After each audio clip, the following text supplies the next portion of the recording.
وَلَقَدْ يَسَّرْنَا الْقُرْآنَ لِلذِّكْرِ فَهَلْ مِن مُّدَّكِرٍ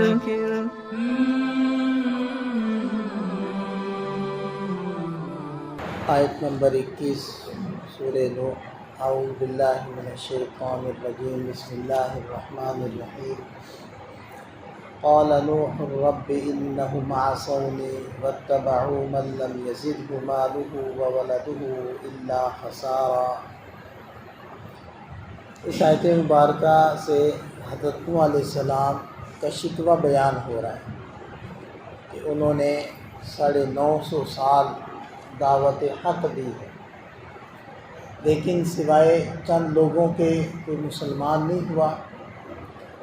تو قوم کا رویہ کیا تھا اور حضرت نوح علیہ السلام کے اوپر صدمے کی کیا کیفیت تھی؟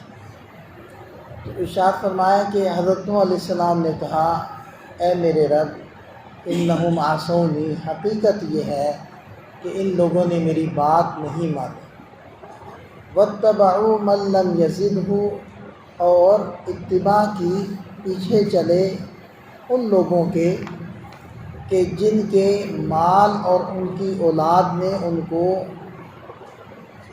ان کو سوائے نقصان کے اور کچھ نہیں دیا۔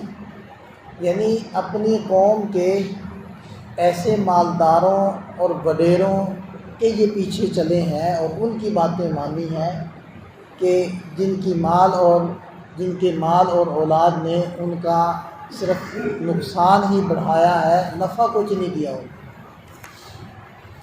وَمَكَرُوا مَكْرًا كُبَّارًا، اور ان لوگوں نے بہت بھاری مکاری کی ہے اور میرے خلاف داؤ پیچ کھیلے ہیں۔ یعنی جو وہ آپس میں پلاننگیں کرتے تھے، منصوبہ بندیاں کرتے تھے، تو اس کی طرف اشارہ کیا۔ وقالوا، اور یہ ان کے وڈیرے یہ کہتے تھے، لا تذرن آلہتکم، اپنے خداؤں کو نہ چھوڑنا، ان کو لازم پکڑنا، ان کی اتباع کرنا۔ ولا تذرن ودا، اور ود کو نہ چھوڑنا، سواع کو نہ چھوڑنا، یغوث کو نہ چھوڑنا، یعوق اور نصرہ، ان کو نہ چھوڑنا، ان خداؤں کو نہ چھوڑنا۔ اور یہ کیا تھے؟ یہ ان کے اصل میں بزرگ تھے، نیک لوگ تھے، جن کی مورتیاں ان لوگوں نے عقیدت میں بنا کر رکھیں اور پھر آہستہ آہستہ اس کی عبادت کرنے لگ گئے۔ تو یہ وہی 5 بت تھے جن کی عبادت ان کی قوم، حضرت نوح علیہ السلام کی قوم کیا کرتی ہے۔ گمراہی جو ہوتی ہے وہ اسی طرح آہستہ آہستہ آتی ہے، ایسے اچانک سے نہیں آ جاتی۔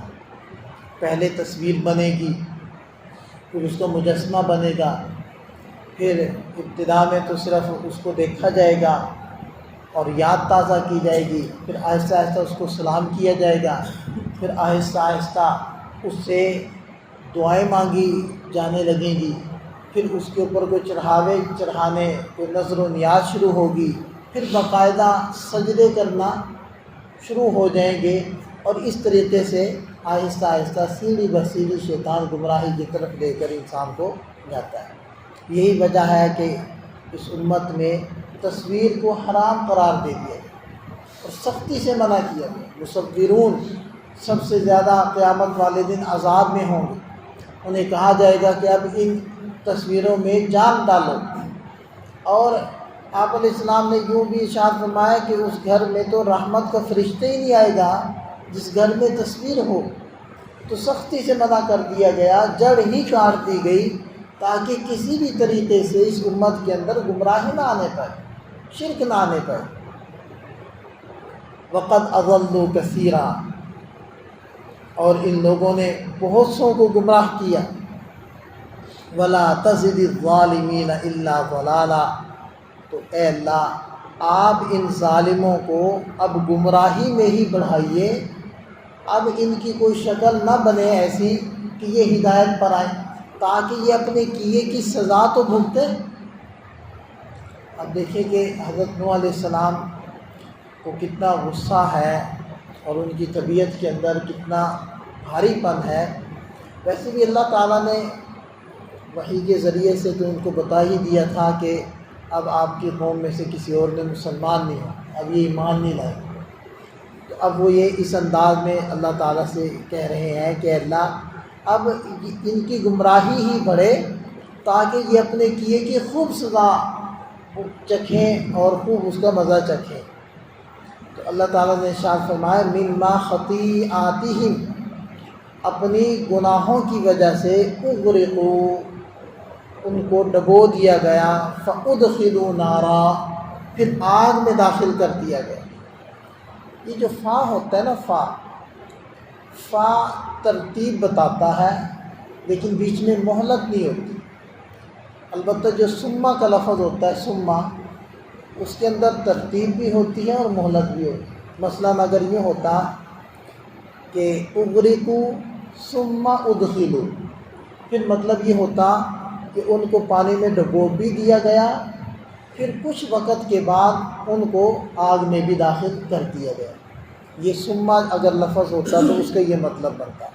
لیکن اگر فا ہو تو فا بتاتا ہے کہ ترتیب تو یہ تھی کہ پہلے اغری کو پانی میں ڈبویا گیا، اس کے بعد ان کو ادخلوا نارا، آگ میں ڈال دیا گیا، داخل کر دیا گیا. لیکن بیچ میں مہلت اور وقت کوئی نہیں تھا، فوری ایسا ہو گیا، لیکن ترتیب یہی تھی. اور مزید فائدے کے لیے میں ایک اور بتا دوں کہ جو واو ہوتا ہے، واو اگر یہاں واو ہوتا اغرقوا و ادخلوا، پھر اس کا مطلب ہوتا کہ یہ دونوں کام ہوئے، ترتیب نہ بتاتا. وہ صرف بتاتا ہے کہ یہ کام ہوا، یہ ہوا، یہ ہوا اور یہ ہوا. مثلاً اب آپ کے بچے نے 3-4 کام کیے ہیں. مثلاً اس نے ناشتہ بھی کیا ہے، اس نے اسکول کا کام بھی لکھا ہے، اس نے قرآن کا سبق بھی پڑھا ہے، اس نے شرارتیں بھی کی ہے، کھیلا بھی ہے. اب آپ کے گھر والے آپ کو بتائیں گے کہ اس نے قرآن کا بھی پڑھا ہے ماشاءاللہ، اس نے یہ کھیلا بھی ہے اور اس نے اسکول کا بھی پڑھا ہے.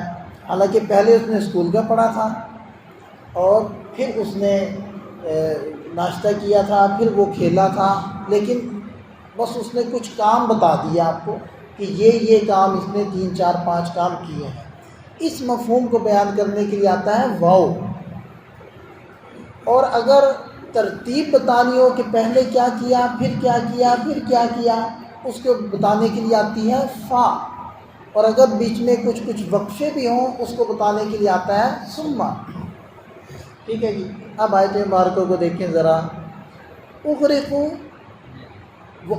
وہ پانی میں ڈبوئے گئے، فادخلوا، پھر ان کو آگ میں، فادخلوا نارا، آگ میں داخل کر دیا گیا، یعنی مہلت کوئی نہیں تھی. تو اس سے کیا پتہ چلا کہ یہ جو جہنم کی آگ ہے وہ تو اس سے مراد نہیں ہے، اس لیے کہ وہ تو مہلت کے ساتھ ہوگی نا. کہ دنیا میں عذاب آیا پانی کا اور عذاب میں ڈبوئے گئے، اب مہلت ہوگی. مہلت کیا ہوگی؟ ظاہری بات ہے عالم برزخ گزرے گا، قیامت کا دن آئے گا اور اس کے بعد پھر ان کو جہنم میں داخل کیا جائے گا، تو مہلت ہوگی. لیکن یہاں قرآن بتاتا ہے کہ ان کو مہلت نہیں ملی. تو اس سے پھر کون سی آگ مراد ہے؟ اس سے وہ جو مرتے ہی ڈوبتے ہی عالم برزخ شروع ہو گیا تھا، یہ اس کی آگ مراد ہے. اس آیت مبارکہ سے عذاب قبر یا عالم برزخ کے اندر جو گنہگاروں کو سزائیں ملتی ہے وہ ثابت ہوتا ہے. اور یہ دلیل ہے، اور کیسے دلیل ہے یہ میں نے تفصیل سے آپ حضرات کو بتا دیا. تو فادخلوا نارا، یہ تو ایسے ہی ہو گیا کہ ادھر پانی میں داخل ہوئے اور ادھر آگ میں سے نکلے، یہ والی شکل بن گئی.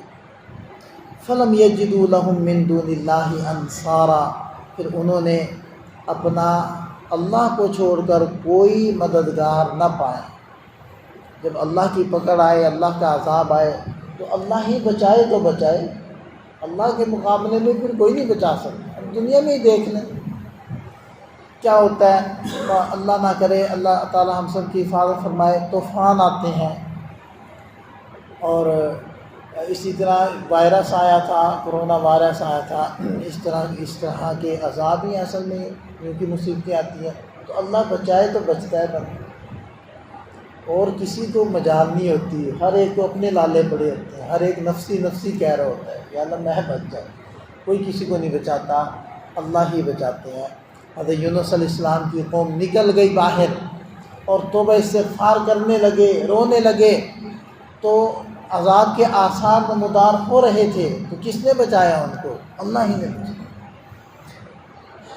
وقال نوح الرب، اور نوح علیہ السلام نے کہا کہ اے میرے رب، لا تذر علی الارض من الکافرین دیارا، زمین پر آپ کافروں کا کوئی ایک گھر بھی نہ چھوڑیے، انک ان تذرہم، اس لیے کہ اگر آپ ان کو زمین پر اب بھی باقی رکھیں گے تو یضلوا عبادک، یہ آپ کے بندوں کو گمراہ کریں گے، ولا یلدوا الا فاجرا کفارا، ان کی تو اولاد بھی وہ فاسق و فاجر اور تیرے ناشکرے ہوں گے، لہذا ان اب کافروں میں سے کوئی نہ بچے۔ رب اغفر لی، اے اللہ میری مغفرت فرمائیے، ولی والدیہ، اور میرے والدین کی مغفرت فرمائیے، ولمن دخل بیتی مؤمنا، اور جو میرے گھر میں داخل ہو مومن بن کر، کیونکہ ان کی اہلیہ گھر میں تو داخل تھی لیکن مومنہ نہیں تھی، اس لیے انہوں نے یہ قید لگا دی کہ اللہ میرے گھر میں جو داخل ہو لیکن ہو ایمان والا، ان کی بھی مغفرت فرمائیے، وللمؤمنین والمؤمنات، اور ایمان والے جتنے بھی ہیں اور ایمان والی ہیں جتنی بھی ہیں سب کی مغفرت فرمائیے، ولا تزد الظالمین الا تبارا، اور ظالموں کو تباہی میں ہی بڑھائیے، ان کی تباہی ہی زیادہ ہو اور ان میں سے کوئی بھی زندہ نہ بچے۔ اللہ تعالیٰ اپنی ذات و صفات کا یقین نصیب فرمائے۔